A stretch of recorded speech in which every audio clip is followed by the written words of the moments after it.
Alam mo, Princess, nung bata ako, lagi ako pinapasyal ni Ate Mabel sa plaza. Talaga, tita? Oo, masayahin si Ate Mabel. Lagi siyang nakangiti.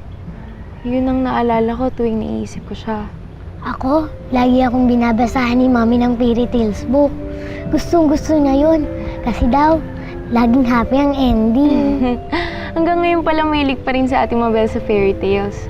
Naalala ko kasi noon, lagi niyang sinasabi sa akin na balang araw, makatagpo rin siya ng Prince Charming niya. Tapos, papakasalan siya. Tapos lagi niyang inimagine na ako yung anak niya. Tapos lagi niyang tinitrintas yung buko. Tama ka, Princess. Masayahin nga si Ate Mabel. Simple lang pangarap niya.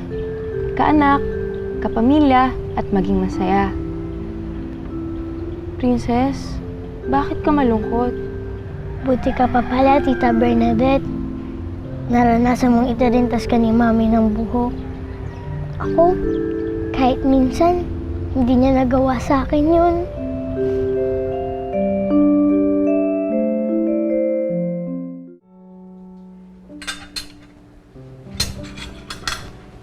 Oh, Bernadette, ako na dito. Sige na, wala naman akong ginagawa. Ano ba? Siya, sige. Bahala ka. Eh, bakit nga pala ikaw gumagawa ng lahat ng to? Di ba may katulong naman dito?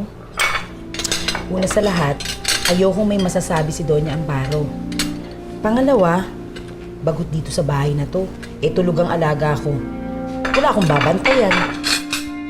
Ate Doris, kahit ba nandito si Ate Mabel, ikaw pa rin nagbabantay kay Princess? Hindi naman. Ba't mo naman nakaitanong yan? Wala lang. Para kasi naghahanap ng ina yung bata. Parang may hinahanap siya kay Ate Mabel.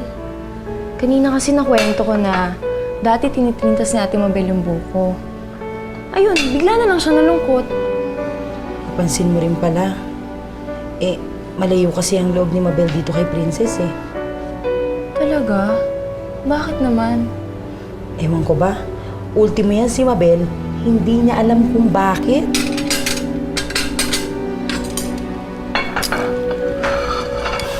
Hi, Pamela!